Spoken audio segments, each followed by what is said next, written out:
Ethan computer knowledge internal channel के अंदर आपका स्वागत है। तो मैंने पिछली वीडियो के अंदर नेटवर्क की कोर्स को मैंने आपको नेटवर्क के अंदर RJ45 register Jack Ethernet port के बारे में समझाया था। तो अभी तो हमारा जो भी चल रहा है, हमारा डिवाइसेस, नेटवर्किंग डिवाइसेस के बारे में पढ़ रहे हैं। Bridge, repeater, hub, switch, router, NIC card जिसको नेटवर्क इंटरफेस कहा कहते हैं, DSL वायरलेस राउटर जो हमारे घर के अंदर राउटर होता है वो, core router, brouter, firewall, wireless access point, gateway, इन सभी की वीडियो जो है मैंने कम्प्लीटली प्रैक्टिकल के साथ बताकर रखी हुई है। जाकर देखिए, समझिए, जाने और अच्छी तरह से पढ़े। आज हमारा जो ईथरनेट केबल या ईथरनेट पोर्ट के बारे में मैंने आपको सब कुछ समझा रहा हूँ। यहाँ पर ईथरनेट टेक्नोलॉजी के बारे में समझा रहा हूँ। यहाँ पर ओके, मैंने फाइबर केबल के बारे में भी समझा दिया था, फाइबर टेक्नोलॉजी के बारे में भी समझा दिया था, तो वो जाकर देख लीजिए। फिर उसके बाद केबल मॉडेम समझाऊंगा, ट्रांसरिसीवर वगैरह, wireless network interface controller, multiplexer, DSL, load balancer, सब कुछ मैं समझाऊंगा। लेकिन अभी जो है हमारा ईथरनेट केबल के बारे में हम पढ़ रहे हैं यहाँ पर। ओके, तो अभी जो है हमारी कंप्यूटर के अंदर पिछली वीडियोस के अंदर समझाया था कि कोई भी नेटवर्क इंजीनियर हो, सर्वर इंजीनियर हो, ये इम्पोर्टेंट है कि हर एक इक्विपमेंट को चेक करें। कौन सा इक्विपमेंट की लाइन कहाँ जा रही है, कनेक्टिविटी कहाँ जा रही है, कहाँ से किस तरह से कम्युनिकेशन हो रहा है, ये बहुत ही इम्पोर्टेंट है। ऊपर से मैंने आपको ये भी समझाया था कि कोई भी वायर होती है, कनेक्टिविटी कनेक्शन होता है, ये इम्पोर्टेंट है कि आप समझो, जानो कि कनेक्टिविटी जब होती है तब इसके अंदर किस तरह से कम्युनिकेशन हमारे RJ45 सिस्टम करती है और इसका वर्कआउट किस तरह से होता है। तो आज हमारा जो टॉपिक है ईथरनेट पोर्ट डिज़ाइन और इसके वर्क के बारे में समझेंगे। ईथरनेट पोर्ट का जो डिज़ाइन होता है वो और इसके काम के ऊपर हम समझेंगे। तो ये जो है पोर्ट की डिज़ाइनिंग क्या होती है ईथरनेट की और इसका काम कैसे होता है, किस तरह से वर्कआउट होता है, ये सब कुछ मैं आपको आज समझाने वाला हूँ। ओके, तो पिछली जितनी भी मैंने ईथरनेट की वीडियो जो बनाई है वो पहले आपको समझ लेनी होगी, जान लेना है, उसके बाद ही इस वीडियो को कंटिन्यू करना, वरना करना मत, क्योंकि ये बहुत ही इम्पोर्टेंट है। ओके, क्योंकि ये पिछली वीडियोस की जानकारी आपके पास होगी तभी ये जो है समझ में आएगा। ओके, तो ईथरनेट के बारे में समझाया था, ईथरनेट सिस्टम के बारे में समझाया था, और ईथरनेट के अंदर जितने भी पोर्ट होते हैं, RJ11, RJ45, RJ register Jack के अंदर RJ11 वगैरह जितने भी हैं, इसके अंदर मैं डिस्कस करूँगा। ओके, लेकिन हमारे ईथरनेट पोर्ट के ऊपर ही हमारा फोकस रहेगा, ये चीज़ आप ध्यान में समझ लेना। ओके, तो Ethernet port design and work के बारे में हम समझते हैं। तो चलिए हम वीडियो को शुरू करते हैं और समझते हैं ईथरनेट पोर्ट के बारे में।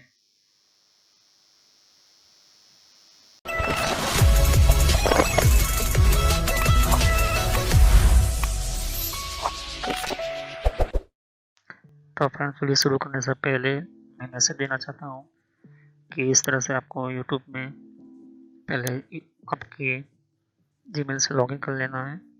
मोबाइल हो तो मोबाइल से लॉगिन कर लेना है, यूट्यूब ओपन कर लेना है, या यूट्यूब की एप्लीकेशन आप ओपन कर सकते हो। ओके, यूट्यूब की एप्लीकेशन या फिर ब्राउज़र में इस तरह से आपको टाइप करना है कंप्यूटर नॉलेज इन ट्रेनर। ये इस तरह से आप इसको जैसे ही टाइप करोगे तो यहाँ पर आपको ये जो है आपको इस तरह से देखने को मिलेगा। ये चैनल है मेरी। ओके, अब इस चैनल के अंदर आपको ये जो देख सकते हो किस तरह का आइकॉन भी है, और आपको इसके ऊपर इस तरह से कनेक्ट आपको क्लिक करना है। तो यहाँ पर कंप्यूटर नॉलेज चैनल का जो मैंने ये पुराना नाम है, ये सोशल नॉलेज एंटरटेनमेंट, ये जो पुराना मेरा चैनल का नाम है, हालांकि मैंने बदला नहीं है क्योंकि आप कंफ्यूज ना हो। तो इस तरह से आप अपने चैनल पर आ जाओगे। यहाँ पर बहुत सारे आपके कंप्यूटर की कोर्स की वीडियो मिलेगी और बहुत ही इम्पोर्टेंट और एडवांस लेवल पर जितना आप नॉलेज नहीं समझा होगा उतना ज़्यादा आपको सब कुछ मेरे चैनल पर मिल जाएगा। तो यहाँ पर जैसे ही नीचे स्क्रॉल डाउन करते हो तो बहुत सारे आपको अलग अलग तरह के आपको वीडियोस मिल जाएंगे। वीडियोस पर जैसे क्लिक करोगे तो और भी बहुत कुछ आपको देखने को मिलेगा। ओके, तो यहाँ पर हार्डवेयर, नेटवर्क, सॉफ्टवेयर, यहाँ तक कि एडवांस एथिकल हैकिंग और सर्वर की भी मैं वीडियो लेकर आऊँगा। तो जितनी भी प्लेलिस्ट है आपके सामने देख सकते हो, पहले सब्सक्राइब कर लीजिए। बेल आइकन पर क्लिक करके ऑल पर क्लिक करना है, जिससे कि जितने भी मेरी नई वीडियो होगी वो आप मिस ना कर दो और टाइम टू टाइम आपको पता चल जाए कि ये नई वीडियो जो है और नया जो भी कॉन्सेप्ट होता है, जो भी आपको सिखाने के लिए एक इम्पोर्टेंट पार्ट होता है, वो आपको मिल जाएगा। तो आपको सर्च इसी तरह से करना है, कंप्यूटर नॉलेज ऑन ट्रेनर नाम से। ओके, तो जैसे प्लेलिस्ट पर आप क्लिक करते हो तो आपको प्लेलिस्ट में बहुत कुछ आपको मिलेगा। अगर आप कंप्यूटर में नए हो, आप कंप्यूटर के बारे में कुछ पता ही नहीं है, तो आपको जो भी आपको बेसिक से आपसे स्टार्ट कीजिए। ओके, तो जिसको रेड हैट लिनक्स पढ़ना है, जिसको एथिकल हैकिंग पढ़ना है, वो आपको वो मिलता रहेगा कंटेंट में। तो जो नई टेक्नोलॉजी माइक्रोसॉफ्ट के बारे में, तो माइक्रोसॉफ्ट से शुरुआत कीजिए। यहाँ पर आपको बेसिक से शुरुआत कीजिए। आप हार्डवेयर का ज़्यादातर मैं वीडियो अपलोड करता हूँ, जैसे कि जितना हो सके मैं इसको कम्प्लीटली कंप्लीट करूँगा इस कोर्स को। फिर नेटवर्क का आप देख सकते हो कि नेटवर्क का कोर्स जो है, जिनको नेटवर्क नहीं पता, कंप्यूटर की प्रॉब्लम में आता है, नेटवर्क का कॉन्सेप्ट क्लियर नहीं, एडवांस लेवल पर कंप्यूटर की पॉलिसी वगैरह, ऑपरेटिंग सिस्टम किससे इंस्टॉल करते हैं ये भी समझाया यहाँ पर, वो भी बताया यहाँ पर। विंडोज 7, 8.1, विंडो 10, 11 सब कुछ। और गूगल के अंदर डिफरेंट टाइप के ब्लॉगर वगैरह जो होती है, इनकी प्रोडक्ट्स वगैरह, और भी जीमेल वगैरह, पेटीएम क्या होता है, और भी बहुत कुछ आपको मैंने समझाया यहाँ पर। ओके, तो जितने भी आप देख सकते कि एंड्रॉइड क्या है, एंड्रॉइड की ट्यूटोरियल्स और मोबाइल डिवाइसेस वगैरह वो भी अपलोड करता रहता हूँ। जीमेल के बारे में आपको पता नहीं है, जीमेल क्या है, कैसे काम करता है, किस तरह से इसको अपडेट, इसके नए नए फीचर्स आए, वो भी देखिए। और कंप्यूटर के कप के अंदर हर विंडोज के अंदर कंट्रोल पैनल होता है, कंट्रोल पैनल की प्लेलिस्ट है। तो आप शुरुआत कीजिए विंडोज बेसिक्स से। ओके, विंडोज 7 बेसिक्स से। अगर आपको कंप्यूटर के बारे में कुछ भी नहीं पता तो विंडोज 7 बेसिक्स से शुरुआत करोगे तो आपको पता चलता रहेगा टाइम टू टाइम। ओके, तो यहाँ पर आप ध्यान दे सकते हो कि उसके बाद आपको शुरुआत करनी है यहाँ पर माइक्रोसॉफ्ट की सॉफ्टवेयर से। ओके, तो यहाँ पर माइक्रोसॉफ्ट जो है बेसिक ऑफिस वगैरह, माइक्रोसॉफ्ट वर्ड है, उसके अंदर काफ़ी एडवांस लेवल को मैं सिखाया यहाँ पर। उसके बाद आप कंट्रोल पैनल के बारे में समझिए, इसके बारे में आप समझिए और देखिए। सभी वीडियो मेरी पार्ट वाइज होती है, ध्यान से। ओके, और साथ ही फिर आपको जो है यहाँ पर कंप्यूटर हार्डवेयर का नॉलेज लेना है कि कंप्यूटर के अंदर कौन कौन से पार्ट्स वगैरह जो होती है, कैसे काम करते हैं, एडवांस फीचर्स वगैरह, और भी हैकिंग वगैरह समझनी है। फिर एक रेड लिनक्स करके भी आता है यहाँ पर, ये भी बहुत पॉपुलर है, ये भी कोर्स बहुत पॉपुलर है, तो ये भी देखिए। तो सभी वीडियो कोर्स जो है वो जेन्युइन है और काफ़ी इम्पोर्टेंट होता है यहाँ पर, आपको समझने के लिए ही मैंने आपको बताया यहाँ पर। और फायरवॉल क्या होता है, फायरवॉल क्या होता है, फायरवॉल टेक्नोलॉजी क्या होती है, ये सब कुछ मैंने समझाया यहाँ पर। तो जैसे जैसे मैं कंटिन्यू करता जाऊँगा, नया नया वीडियो अपलोड करता जाऊँगा। ओके, तो इसके अलावा मेरे फेसबुक पेज के ऊपर भी आप विजिट कर सकते हो। ओके, तो फेसबुक पेज के ऊपर मैं टाइम टू टाइम जो है मैं अपना सिस्टम जो है अपना जितना भी हो सकता है उतना उसको मैं कंटिन्यूसली अपडेट करता रहता हूँ। तो आप मेरे फेसबुक पेज से जुड़ सकते हैं यहाँ पर। ओके, तो कोई भी एक इम्पोर्टेंट जो डिफरेंट टाइप की जो लेवल का जो एक, जिन लोगों को पता नहीं होता है कि कोर्सेज वगैरह जो होती है वो किस तरह से इम्प्लीमेंट होती है यहाँ पर, इसके अंदर यूज़ कैसे होता है, इन सबको मैंने यहाँ पर दे सकती हो कि मैंने हर टाइम टू टाइम में अपना सिस्टम के वगैरह जो है यूज़ और अपलोड करता रहता हूँ यहाँ पर। ओके, तो जितने भी प्ले लिस्ट है उनको वन बाय वन समझिए। ओके, ऐसा नहीं कि डायरेक्टली मुझे ये सीखना है, आप सीख सकते हो। अगर आपके पास पहले से बेसिक का नॉलेज है तो आप चाहते हो कि हार्डवेयर की नॉलेज लेना चाहते हो तो हार्डवेयर की नॉलेज ले सकते हो। उसके अलावा आप नेटवर्क पढ़ना चाहते हो, नेटवर्क भी पढ़ सकते हो।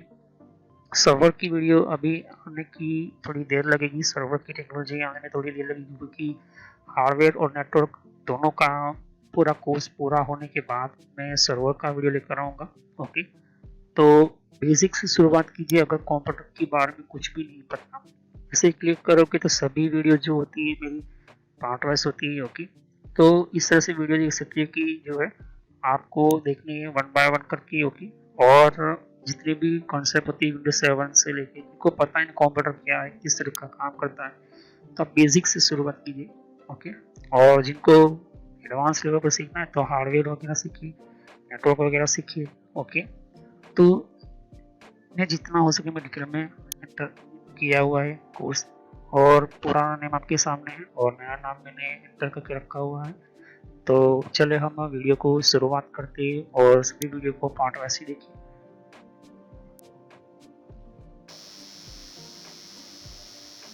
तो जैसे कि आप देख रहे हो कि इथरनेट पोर्ट की सिस्टम, इथरनेट पोर्ट की टेक्नोलॉजीज की हम बात करते हैं।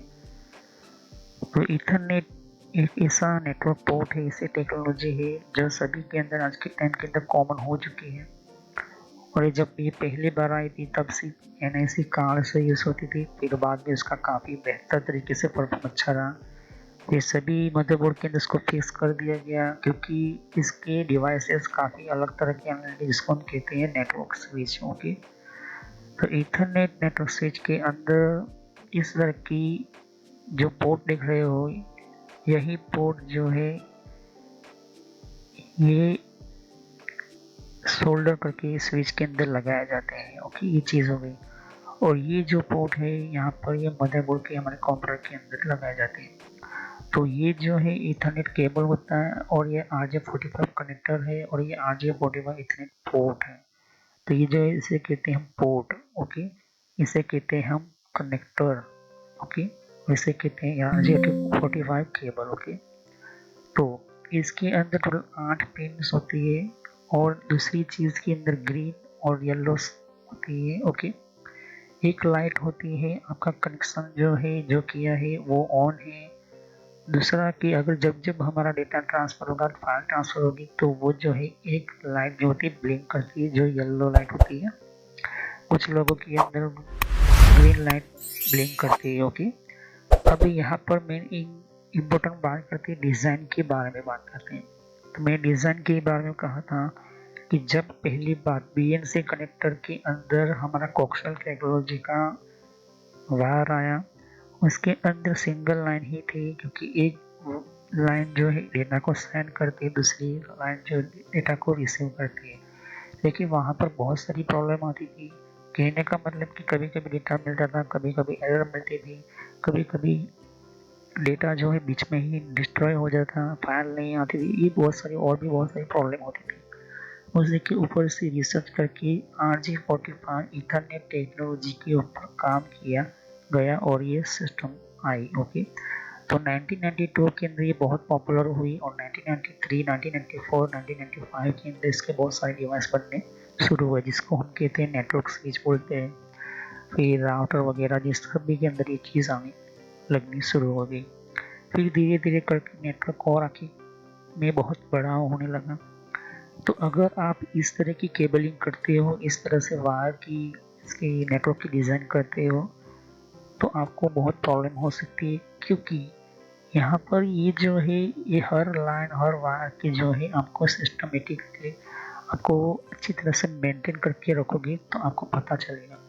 वरना आपको कौन सा केबल कहाँ जाना चाहिए, कौन सा केबल कनेक्टिविटी कहाँ पर जानी चाहिए, और भी बहुत कुछ आपको ये चीज़ें आपको देखने को मिलती है क्योंकि हर कंप्यूटर इंडिविजुअली कनेक्ट होता है। अगर आपकी इथरनेट से कनेक्ट किया गया तो जैसे जैसे कंप्यूटर और इसके कनेक्टिविटी या कनेक्शन बढ़ेंगे तो उसकी जो है वायरिंग भी आपको बढ़ेगी। तो वायरिंग अपने अच्छी तरह से मेंटेन नहीं की, आपको पता नहीं चलेगा कि ये केबल कौन सी है, ये केबल कौन सी है, क्रॉस केबल है, रोल ओवर कौन सी केबल है, स्ट्रेट थ्रू केबल कौन सी है, राउटर की केबल कौन सी है, स्विच से स्विच कनेक्ट करने वाली केबल कौन सी है।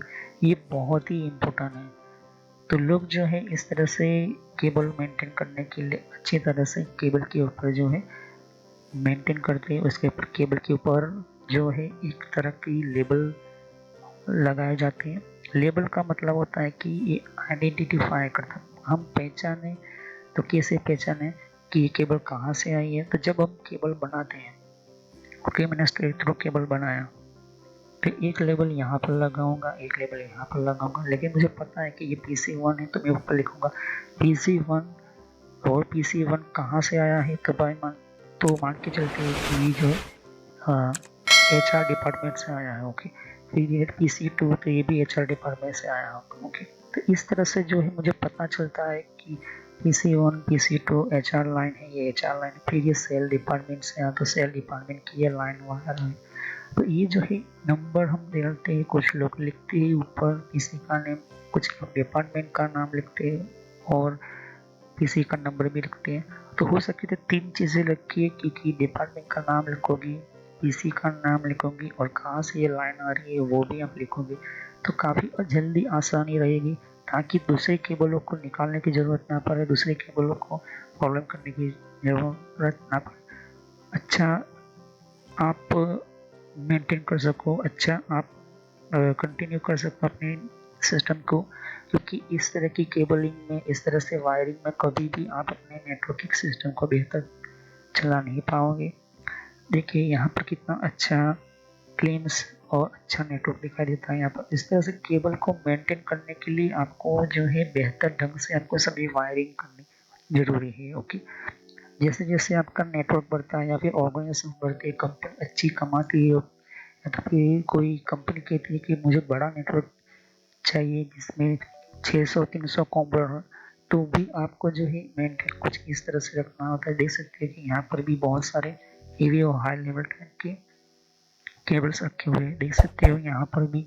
तो जैसे जैसे स्विच की सिस्टम होती है, तो स्विच से स्विच कनेक्ट करते हो, स्विच से राउटर को कनेक्ट करते हो, स्विच से स्विच कनेक्ट करने के साथ साथ स्विच को सर्वर के साथ कनेक्ट करते हो। ये सभी लाइन जो होती है वो आइडेंटिफाई, मतलब कि आपको आना चाहिए। ओके, वरना आपका नेटवर्क पूरा जो है एक कंफ्यूजन नेटवर्क बन जाएगा, और अच्छी तरह से मेंटेन करने की बात तो दूर रही, लेकिन नेटवर्क अच्छा बना भी नहीं पाओगे, और आपका पूरा टाइम, पैसा और पूरा जो मेहनत जो है वो बर्बाद हो सकता है। ओके, तो ये जो ध्यान से देखो, यहाँ पर पहले कुछ इस तरह से नेटवर्क जो होता है, आप डायरेक्टली इसको कहाँ पर लगाना है, लेकिन अच्छे से मेंटेन किया हुआ नेटवर्क कुछ इस तरह से देख सकते हो, यहाँ पर अच्छे से मेंटेन किया हुआ। ओके, देखो ये जो है चीज़ बहुत ही इम्पोर्टेंट काम आती है। ओके, तो अगर कोई केबल आपकी या फिर केबल बदलनी है, फिर कोई नई केबल लगानी है, तो दूसरी केबल को चेक करने की ज़रूरत नहीं, दूसरे वायर को प्रॉब्लम करने की ज़रूरत नहीं। अगर कोई केबल का कनेक्टर ख़राब हुआ है या फिर कोई केबल का सिस्टम जो है आपको चेंज करना, बदलना है, तो उसी केबल को ही आप निकालोगे, दूसरे केबलों को हाथ लगाने की ज़रूरत नहीं है, दूसरे केबल की सिस्टम को चेंज करने की ज़रूरत नहीं, दूसरे केबल के मेंटेनेंस करते वक्त आपको कोई प्रॉब्लम होगी नहीं। ये चीज़ आपको ध्यान में रखनी होती है। ओके, ये बहुत ही ईजी और इम्पोर्टेंट होता है।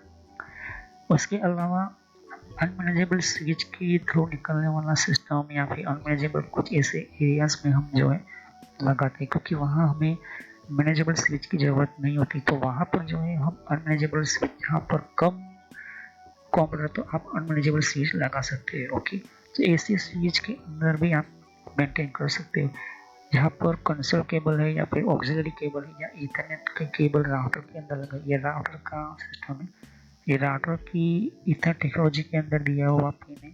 ओके, तो ये क्या है कि हमें इसी तरीके से पता चलता है कि ये राउटर में से कनेक्ट किया गया है।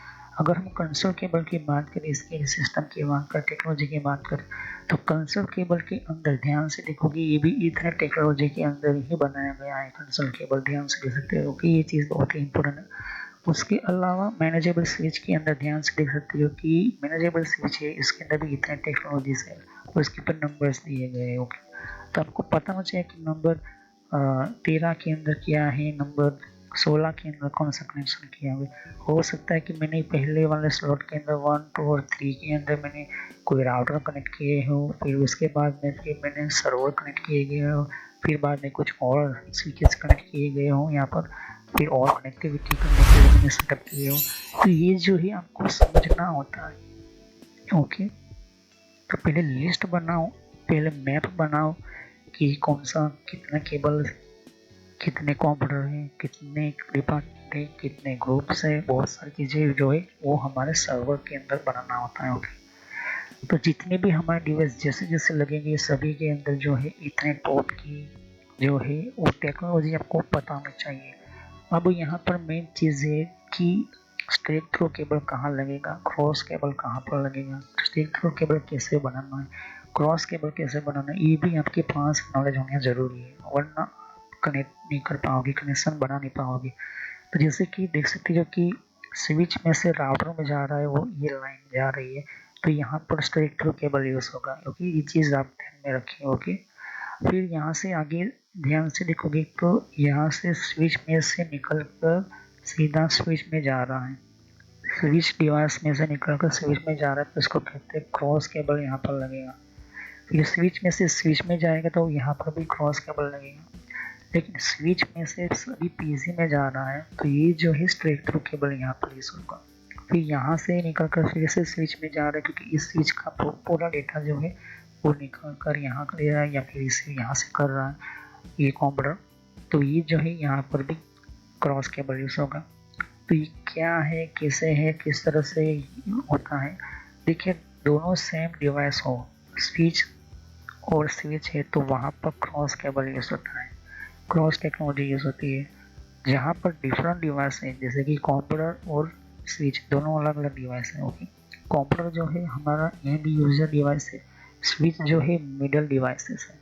तो मिडल डिवाइस है मतलब कि स्विच में से स्विच कनेक्ट करते हो, तो ये जो है हम क्रॉस केबल यूज़ कर सकते हैं। लेकिन स्विच में से हम कंप्यूटर के अंदर कनेक्ट करना चाहते हैं, तो हमें जो स्ट्रेट थ्रू केबल यूज़ करना। तो स्ट्रेट थ्रू केबल क्या होता है, स्ट्रेट थ्रू टेक्नोलॉजी क्या होती है, मैंने समझाया था। ओके, उसके अलावा फाइबर टेक्नोलॉजी, फाइबर सिस्टम और फाइबर कनेक्टिविटी क्या होती है, फाइबर नेटवर्क क्या होता है, ये चीज़ मैंने आपको समझाया था। ये बहुत ही इंपॉर्टेंट पार्ट और कनेक्टिविटी होती है। ये चीज़ आपको ध्यान में रखनी होती है कि जितने भी हमारे फाइबर और सबरिंग कम्युनिकेशन और भी बहुत सारे नेटवर्किंग डिवाइसेस के अंदर आपको देखने को मिलता है यहाँ पर। ओके, तो यहाँ पर हमारे सामने जितने भी कंप्यूटर या कम्युनिकेशन या फिर नेटवर्क होते हैं या फिर नेटवर्क कनेक्टिविटी होती है, ये मैं जो है आपको समझाया था। ओके, तो यहाँ पर ये बहुत ही इम्पोर्टेंट है, नेटवर्क का जितना भी कनेक्शन होगा या को भी हम सेटअप करते हैं, तो इसके ऊपर हम नंबर डालते हैं या तो फिर उसका नाम लिखते हैं। ज़्यादातर लोग जो है नंबर डालते हैं, ज़्यादातर लोग जो है इसके ऊपर नंबर डालकर फिर कंप्यूटर में एक लिस्ट बनाते हैं कि नंबर 1 का लाइन कहाँ से जा रहा है, नंबर 2 का लाइन कहाँ से जा रहा है। लेकिन अगर लिस्ट वो डिलीट हो गई, इससे अच्छा है कि हम नंबर भी डाल रहे और उसके ऊपर कुछ और भी नाम लिखे, जिससे कि आपको पता चले कि ये कौन सा केबल है। तो आपको याद रहे इस तरह से सेटअप करना जरूरी है, क्योंकि स्विच के अंदर बहुत सारे लोगों की लाइन्स आती है, सभी जो है अलग अलग डिवाइसेस अलग अलग बिल्डिंग्स में, अलग अलग फ्लोर में, अलग अलग जगह पर रखी हुई होती है डिवाइसेस, और सभी का कनेक्शन एक ही जगह पर आता है मेन स्विच के अंदर या तो फिर सेंटर स्विच के अंदर। तो ये इतनी सारी केबल्स बढ़ जाती है, तो आपको पता ही नहीं होता कि कौन सा कनेक्शन कहाँ पर होना चाहिए, कैसा होना चाहिए। ऊपर से हम विलेन क्रिएट करते हैं, तो विलेन के अंदर कौन सा कंप्यूटर होना चाहिए, तो ये पहले मैप आप कंप्यूटर में बना दो। अब हम इसकी स्ट्रक्चर की बात करते हैं, इसकी डिजाइनिंग की अलावा पोर्ट की बात करते हैं। देखिए पोर्ट जो होता है, ईथरनेट पोर्ट जो होता है, वो हमेशा 100 Mbps पर ही काम करेगा। लेकिन जिसे स्विच के अंदर आएगा, ओके, स्विच के अंदर बहुत सारे कंप्यूटर, 5-6 कंप्यूटर लगे हुए, भले मैनेजेबल स्विच हो या 15 और 20, लेकिन सभी को डिवाइड सेम ही स्पीड करेगा, सेम ही स्पीड से वो अपनी स्पीड जो है एलोकेट करता है। वो बात अलग है कि आप इंटरनेट दे रहे हो और इंटरनेट कितना ले रहा है, वो बात अलग है। ओके, क्योंकि मैं सिर्फ इंटरनेट के बिना की सिस्टम की बात करता हूँ, वो किस स्पीड की हम बात करते हैं। लेकिन ऐसा अगर कोई सिस्टम हो जिसके अंदर आप जैसे ही कोई और ज़्यादा स्पीड ले रहा हो, तो उसको आप मेंटेन भी कर सकते हैं, उसको उसकी स्पीड को कम भी कर सकते हो। कहने का मतलब है कि नंबर 3 वाला पोर्ट जो कंप्यूटर है, वो बहुत ज़्यादा इंटरनेट यूज़ करता है, तो फिर वो बहुत ज़्यादा स्पीड यूज़ कर रहा है, और बाकी सब जो भी है वो बहुत ही कम उसके ऊपर इफेक्ट होती है। तो 3 नंबर पोर्ट वालों को आप मान के चल देखिए 35 Mbps या 25 Mbps लगा है, तो आप क्या कर सकते हो, उसको उसकी स्पीड को जो है घटा सकते हैं, उसको कंट्रोल करने के लिए।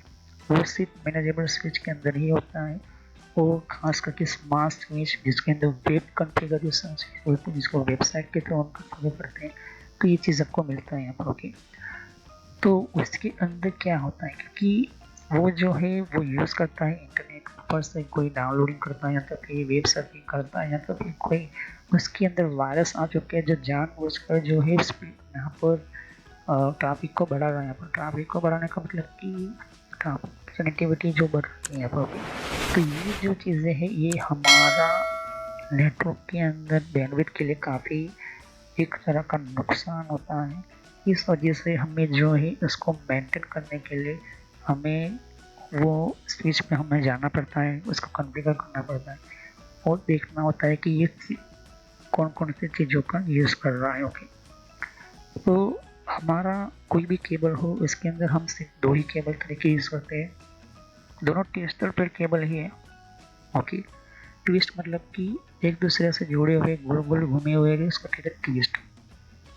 अब ये ट्विस्टर पे केबल है, इसमें पहला जो केबल होता है अनसील्ड ट्विस्टर पर केबल, इसके ऊपर इसकी सील नहीं आती। ओके, ये ऐसे लोकल हमारे सर्वर एरिया के अंदर होते हैं और सील्ड ट्विस्टर पर केबल मतलब उसके ऊपर सील होती है, उसके ऊपर एल्यूमिनियम फॉइल की एक लेयर होती है और उसके ऊपर और भी एक प्लास्टिक की लेयर होती है जिसको सील होती है और उसके ऊपर फिर से ऊपर से एक हमारी प्लास्टिक की लेयर होती है, मतलब कि टोटल 3 लेयर्स होती है। ओके, तो ये जो क्या करता है कि ये उसकी मतलब कि लाइफ टाइम जो उसकी जो काम करने की क्षमता है वो ज़्यादा काम करता है, मतलब कि ये लॉन्ग टर्म चल सकता है। ओके, जबकि इस वाले केबल में जैसे जैसे टाइम जाएगा मतलब कि 10 साल या 8 साल तो केबल जो है ख़राब होने लगेगी, क्योंकि पानी, बरसात, हवा, एयर के कारण ये जो है ख़राब होने लगते हैं।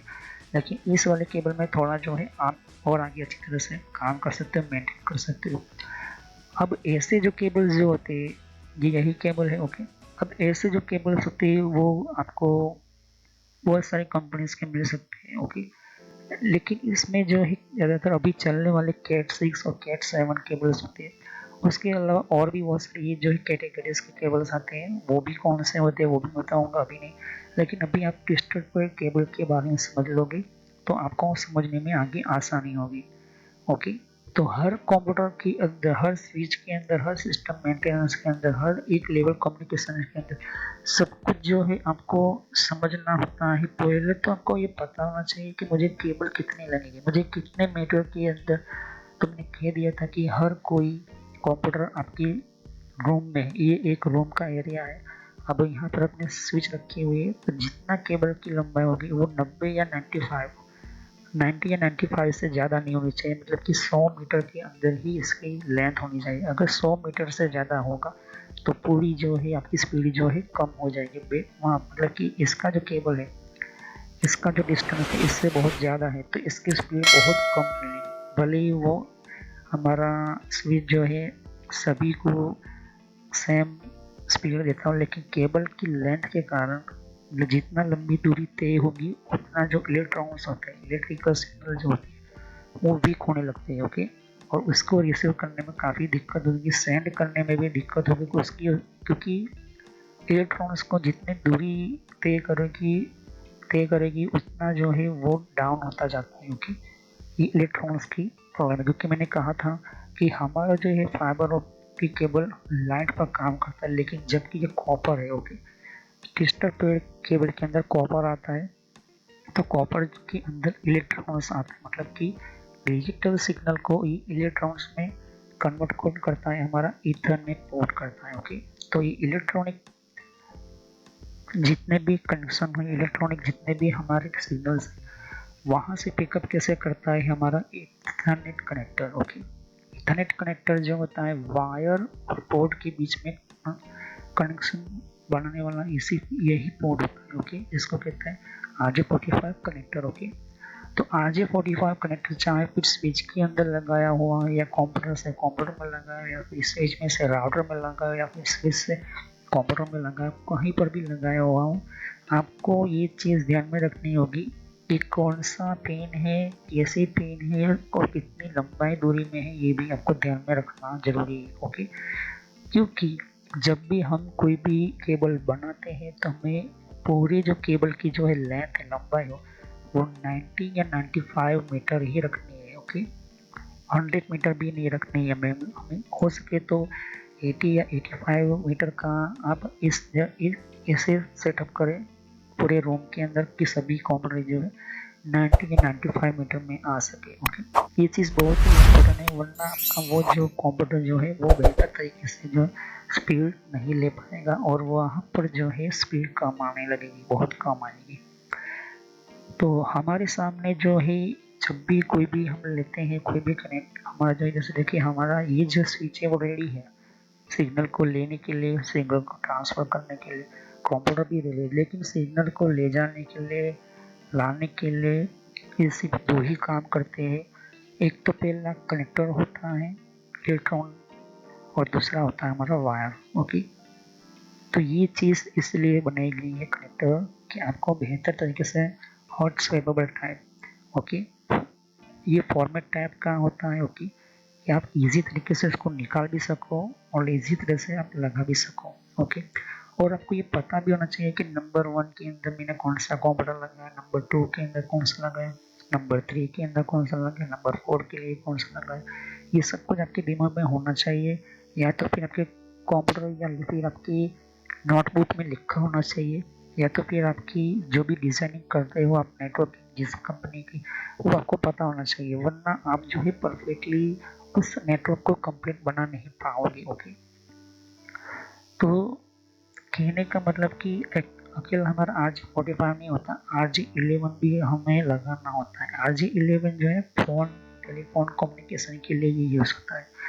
इसके अंदर मिनिमम 4 लाइन्स होती है। ओके, 4 लाइन्स मतलब कि 2 पॉजिटिव और 2 नेगेटिव के लिए होती है। ओके, ये चीज़ ध्यान में रखना।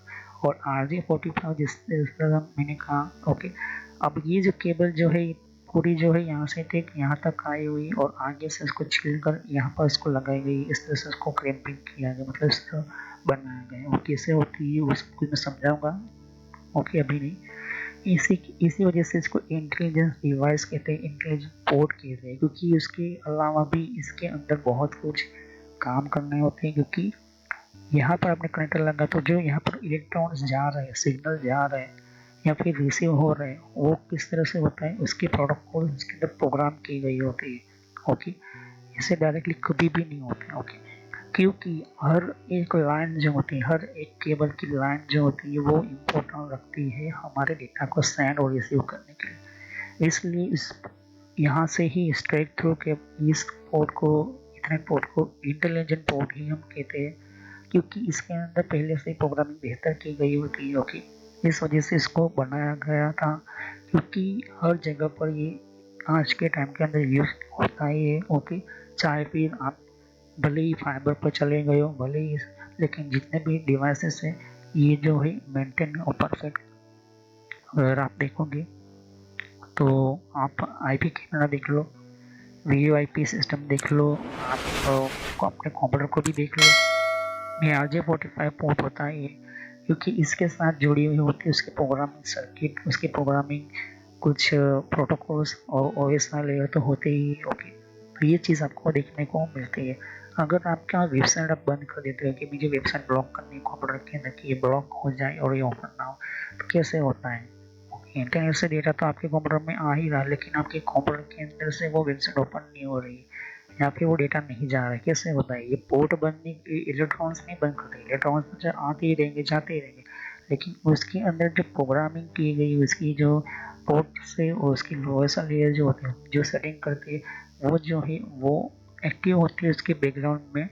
वो कोड जनरेट होते हैं, उस हिसाब से जो है हमारा डेटा, हमारा पूरा कंट्रोल होता है नेटवर्क के ऊपर। ओके, अब यहाँ पर इस चीज़ को हम देखते हैं कि जब हम केबल को छीलते हैं तो हमको ये पता होना चाहिए कि केबल कौन सा बनाना है।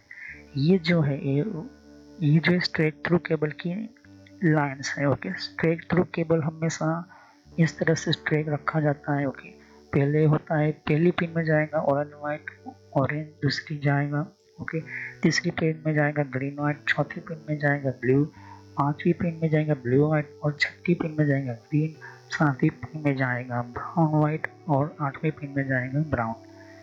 लेकिन अगर इंजीनियर को हम ध्यान से देखें तो बिना कलर कोड भी आप स्ट्रेट थ्रू केबल बना सकते हो।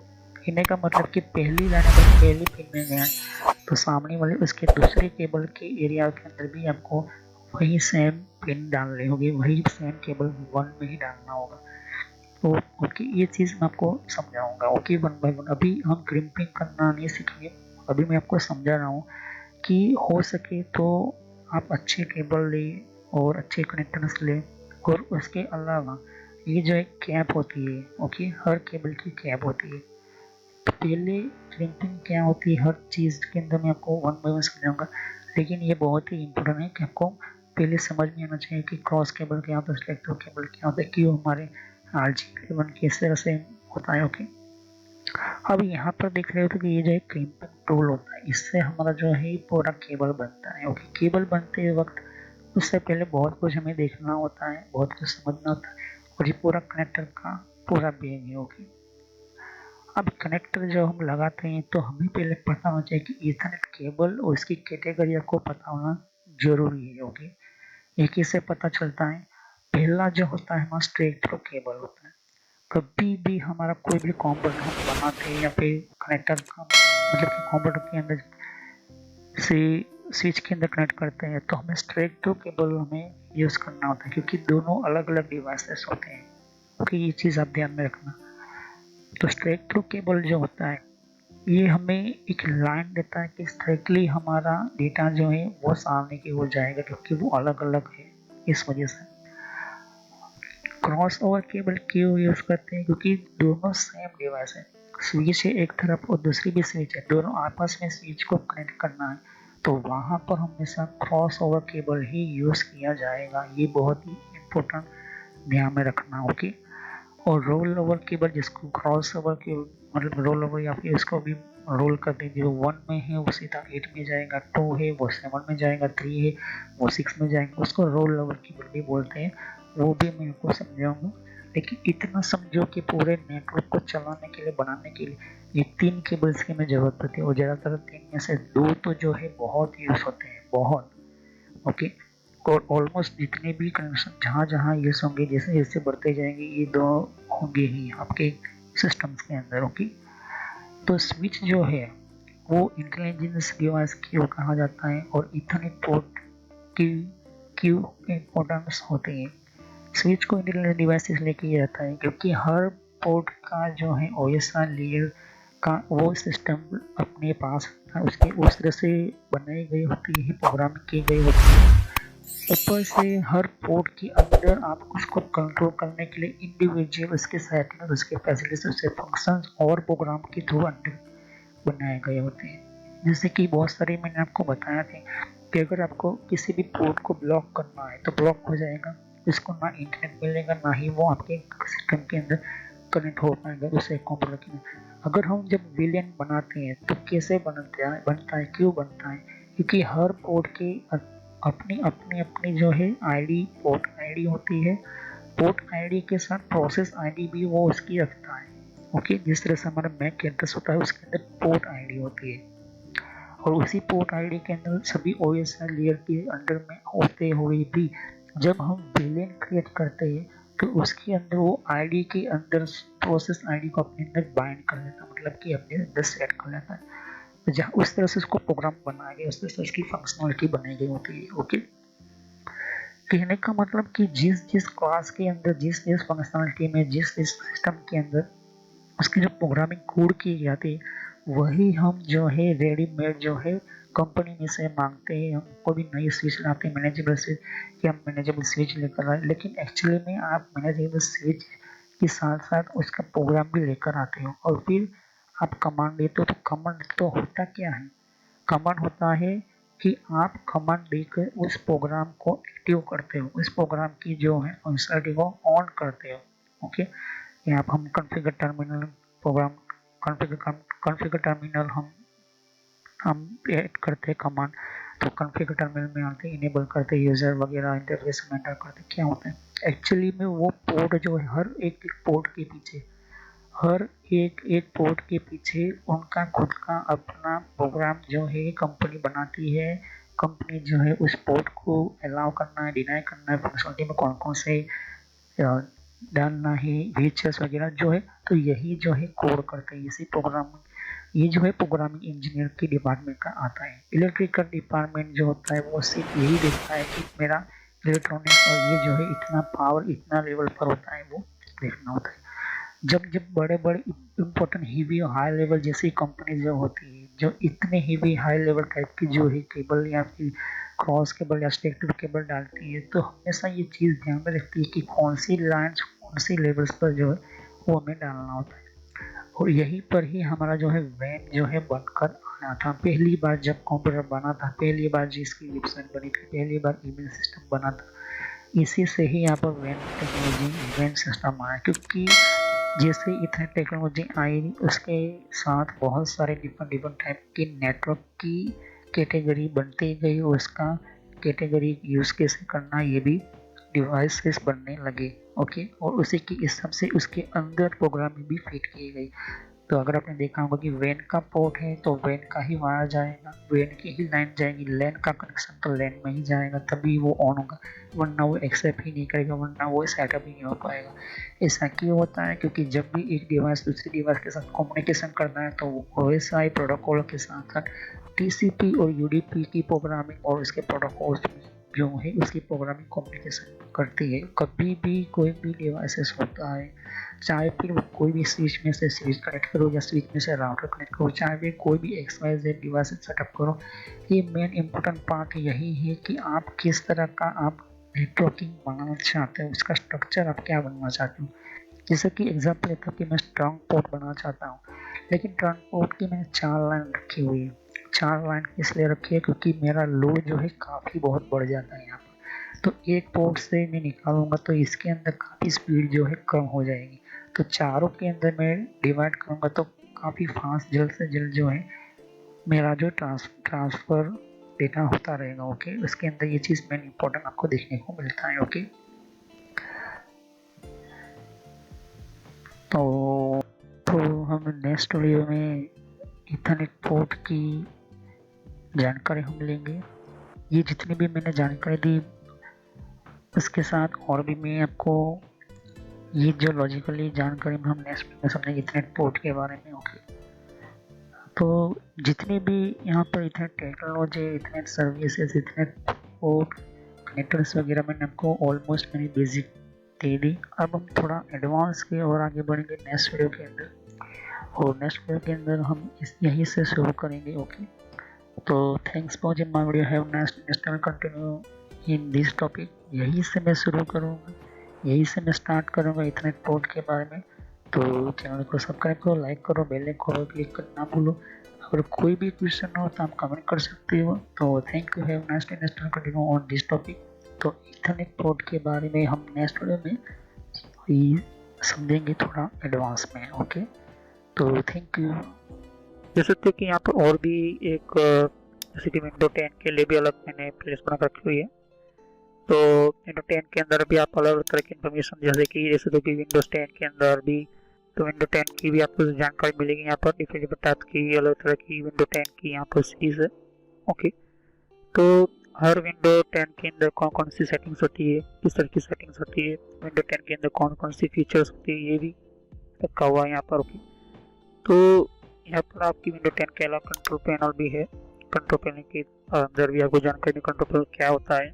ओके, और आप जैसे कि कंप्यूटर हार्डवेयर का कोर्स आपको ये इम्पोर्टेंट है, ये अभी सीखिए। और कंप्यूटर नेटवर्क का भी एक कोर्स कंटिन्यू कर रहा हूँ यहाँ पर। ओके, तो जहाँ पर आपकी जिस फील्ड के अंदर आपको इन्फॉर्मेशन चाहिए, साथ ही मैंने जीमेल किस तरह से बनाना, जीमेल क्या है, Gmail port forwarding, Gmail system, Gmail ID के अंदर क्लोनिंग किस तरह से करी जाती है, यहाँ पर जीमेल के अंदर किस तरह से हम लेबल क्रिएट करते हैं, यहाँ पर ये भी सिखाया मैंने यहाँ पर। ओके, तो आगे जाके आप देख सकते हो कि और भी बहुत सारे यहाँ पर वीडियोस है विंडोज 10 के यहाँ पर। ओके, तो मैंने पेटीएम, मिंत्रा, याहू, ट्विटर क्या होती है, ट्विटर के कौन कौन सिक्योरिटी फीचर कौन कौन से, फेसबुक क्या है, फेसबुक के अंदर कौन कौन से फीचर्स वगैरह होते हैं यहाँ पर मैंने बताया यहाँ पर।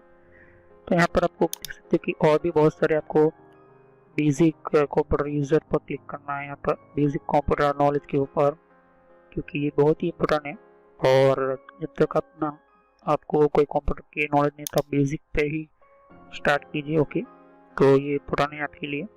और कुछ में फ्रॉड कॉल वगैरह होते हैं, कुछ वेबसाइट, कुछ कमांड के अंदर क्या करना है, कम फायरवॉल किस तरह से यूज़ करना है, ये भी मैं बताया यहाँ पर।